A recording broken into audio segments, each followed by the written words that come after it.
परिमल जी से आग्रह है कृपया इस अवसर पर अपने उद्गार व्यक्त करें। परिमल जी से आग्रह है कृपया आसन को अपने उद्गार व्यक्त करें। आज तक की 2025 का रास्ता परिमल जी का अभिनंदन करें, पालन करें और आपकी तालियां इस बात का दिखाई है कि परिमल जी की लोकप्रियता हो सकती है।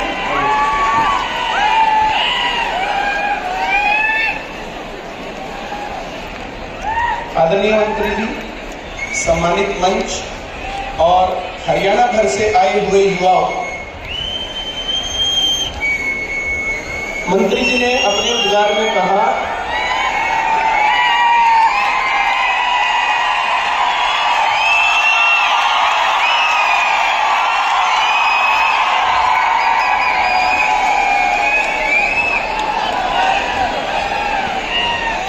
संघर्षों की छाया में देश की आजादी पलती है और जिस तरफ जवानी चलती है उस तरफ देश चलता है।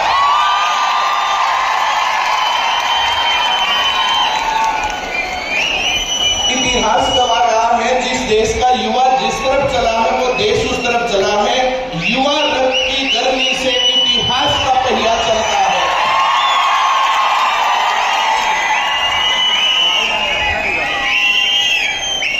यहाँ पर आचार्य जी ने बहुत बढ़िया बातें की, मंत्री जी ने भी बहुत बढ़िया बातें की, अपने अनुभव साझा किए और यहाँ पर बताया कि किस प्रकार से भारतीय जो सनातन धर्म है, जो यहाँ पर हमारी संस्कृति है और जो ये हमारा देश है, जो ये यहाँ पर जो है हम लोगों की रेसेज है, ये बहुत लंबे समय से चल रही है और ये आगे बढ़े, ये चीजें आगे जाए, उसके लिए बहुत जरूरी है पढ़ाई, शिक्षा। और इसके ऊपर हम लगातार आवाज उठाते रहते हैं। जिस प्रकार से भारत में पहले भारत विश्व गुरु था, उस टाइम पर जो है नालंदा जैसे जो है विश्वविद्यालय यहाँ पर थे, उसी के कारण था। आज दुर्भाग्य यह है कि उस प्रकार के जैसे आज हम इस यूनिवर्सिटी के कॉम्प्लेक्स में खड़े हैं, लेकिन उस लेवल की यूनिवर्सिटी नहीं है जो विदेशों में जो अगर पूरी दुनिया में गिनती करवाई जाए तो वहां पर नंबर 1, 2, 10, 20, 50, 100 में भी नहीं आते हैं। अभी कह रहे थे 200 में भी नहीं आ रहे हैं, ऊपर के 200 में भी। तो मैं तो मंत्री जी को कहूंगा कि जो है हर जगह पर जाकर के शिक्षा के लिए भी आप जो है, वैसे तो बिजली मंत्री है और बिजली में सुधार भी काफी हुआ है, पर जो है शिक्षा के लिए भी काम किया जाए तो बहुत बढ़िया बात है। आप मंत्रिमंडल के सदस्य हैं, शिक्षा के ऊपर काम होना चाहिए। अभी जो है रिसेंट समय में जो बात चल रही है, हर जगह पर जो शिक्षकों की अदला बदली हो रही है, टीचर्स इधर उधर जा रहे हैं, उसके अंदर जो है कई जगहों पर गांव में जो है स्कूलों में जो है टीचर्स की अवेलेबिलिटी उस प्रकार से नहीं है, नंबर ऑफ स्टूडेंट्स कम हो रहे हैं, कहीं टीचर्स कम हो रहे हैं। तो इस प्रकार से सरकार को चाहिए कि उनके ऊपर काम किया जाए।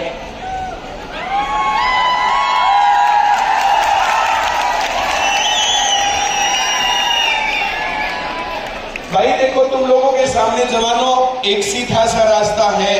अगर तुम लोग अपना एक टारगेट फिक्स करते हो कि मुझे 2 साल बाद, 3 साल बाद, 5 साल बाद मुझे कहाँ होना है, ऐसे पहला अपना एक टारगेट फिक्स करो।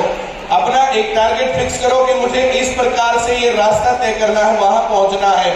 भाई तुम्हें अपना बिजनेस करना है, तुम्हें कोई प्राइवेट जॉब करनी है, तुम्हें गवर्नमेंट जॉब करनी है, सबसे पहली चीज है आप अर्निंग है कि नहीं है आप। क्योंकि जो कोई भी समाज सेवा है, कोई भी काम, देशभक्ति या जो कुछ भी चीजें हैं, वो खाली पेट से नहीं होती है। आपके पास अपना रुतबा है, रोजगार है, आपकी अपनी हैसियत है, उसके ऊपर डिपेंड करेगा। अगर आप एक सक्सेसफुल आदमी हैं तो आपकी बातें सुनी जाएंगी, आपकी बातें दूर तक जाएंगी। तो युवाओं, एक बात सबसे पहले ये काम कर लो कि हाँ, हमें सक्सेसफुल होना है और उसके लिए अच्छी पढ़ाई, अच्छा ज्ञान। आज सुबह ही मैं आने से पहले पढ़ रहा था भगत सिंह का वो लेख, मैं नास्तिक क्यों हूं। वो लेख पढ़ते हुए जो उसके अंदर, जैसे मैंने कई बार पढ़ा हुआ है, लेकिन हर बार पढ़ते हुए कुछ कुछ बातें उसके अंदर से निकल के आती हैं। भगत सिंह को मैं मानता हूं। भगत सिंह, मैं तुम्हें भी कहता हूं कि तुम्हारे जीवन का आदर्श होना चाहिए। और जैसी आजादी भगत सिंह ने सोची थी, उस प्रकार की देश में आजादी आ नहीं पाई है। 75 साल कम नहीं होते हैं। आजादी का अमृत महोत्सव मनाया जा रहा है। बहुत विकास हुआ, बहुत आगे गया देश। ऐसा नहीं कि वही के वही है। जहां 1947 में था वहां से बहुत आगे गया है, लेकिन जहां जा सकता था वहां जा नहीं पाया। इसका कारण यहाँ पर शिक्षा पर उतना काम नहीं हुआ जैसा होना चाहिए था। प्राइमरी शिक्षा पर देश की आजादी के बाद आज तक कभी भी काम नहीं हुआ, होना चाहिए। सबसे पहला काम तो, अगर जो बेसिक मजबूत नहीं है तो फिर क्या करेंगे, उसके बाद आगे बढ़ेंगे हम। मिडिल क्लास की जो पढ़ाई है उस पढ़ाई के ऊपर कभी भी काम नहीं हुआ। जो अधिकतर काम हुए हैं, यूनिवर्सिटी ग्रांट कमीशन बने हैं, अलग अलग शिक्षा नीतियां बनी हैं, वे सभी शिक्षा नीतियां अब हायर एजुकेशन के लिए हैं। अब वहां तक जाते जाते बहुत सारे लोग तो पढ़ाई छोड़ ही देते हैं। 100 बच्चे पढ़ने लगते हैं तो 27% का आंकड़ा यहाँ पर है कि यूनिवर्सिटी लेवल तक पहुंचते, कॉलेज लेवल तक पहुंचते हैं। तो जो ये इतना ड्रॉप आउट रेट है, इसका कारण है पढ़ाई अच्छी ना होना। तो इसके ऊपर ध्यान दिया जाना चाहिए। इतनी युवा शक्ति के सामने ये बात बोलते हुए, पूरे हरियाणा से आए हुए युवाओं के सामने ये बात कहते हुए अच्छा महसूस हो रहा है कि इन चीजों के ऊपर काम किया जाए, इन चीजों को आगे बढ़ाया जाए।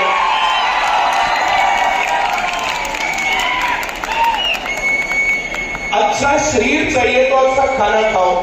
जैसे हमारे मंत्री जी थे अभी जो 77 ईयर किताबें पढ़े, जिस लेवल की किताबें पढ़ोगे वैसे विचार आपके मन में आएंगे, वैसे साथी बनाओ, जैसे आपको बनना वैसे साथी बनाओ।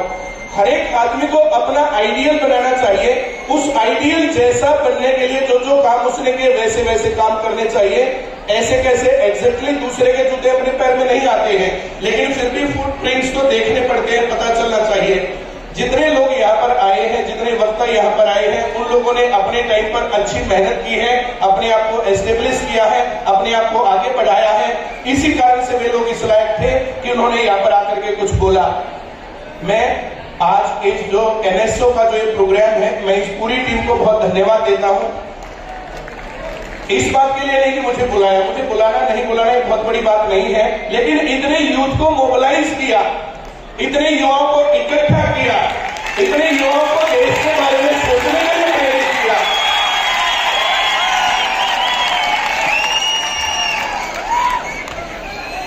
ऐसे मौके पर इतने शांतिपूर्ण तरीके से इस प्रकार से बैठ करके बातें करना, जिस कहीं पर शिक्षा, रोजगार, भविष्य ऐसी बातें ही नहीं होती हैं।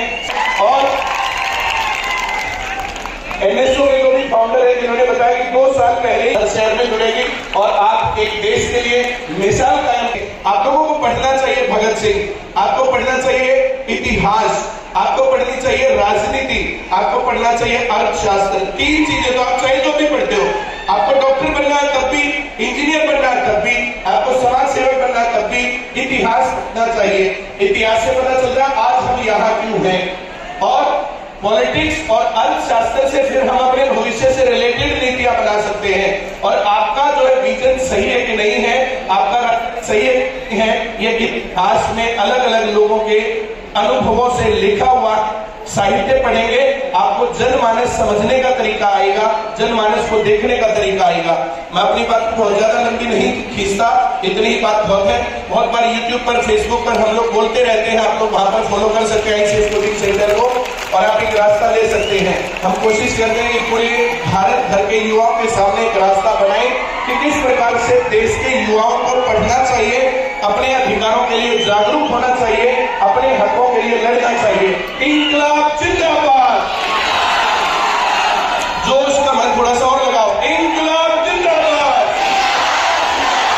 28 सितंबर भगत सिंह का जन्म दिवस है। 28 सितंबर इंकलाब जिंदाबाद का नारा भगत सिंह ने दिया था। जो काम वो भारत के लिए करके गए, देखो अपनी जान कुर्बान करना बहुत बड़ी सी बात नहीं है। भगत सिंह के साथ बहुत सारे लोगों ने कुर्बान की थी। सबसे बड़ी बात है उन्होंने युवाओं को रास्ता दिखाया कि आप आगे कैसे चले। शहीद तो बहुत है, भारत देश की आजादी बहुत सारे शहीदों के उसके ऊपर है, अकेले भगत सिंह पर नहीं। लेकिन उनको शहीद आजम का दर्जा क्यों दिया गया? क्योंकि उनके विचार बहुत ज्यादा बढ़िया थे, उनके जो नारे दिए गए थे बहुत बढ़िया थे, उन्होंने जो बातें कही थी वो बहुत बढ़िया थी।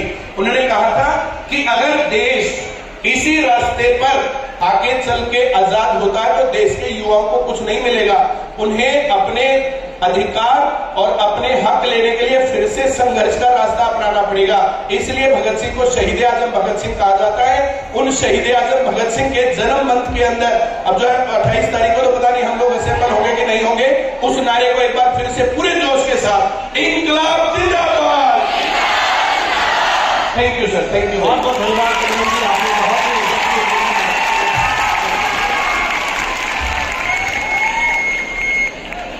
आपके लिए सर 2 लाइनें याद आती हैं।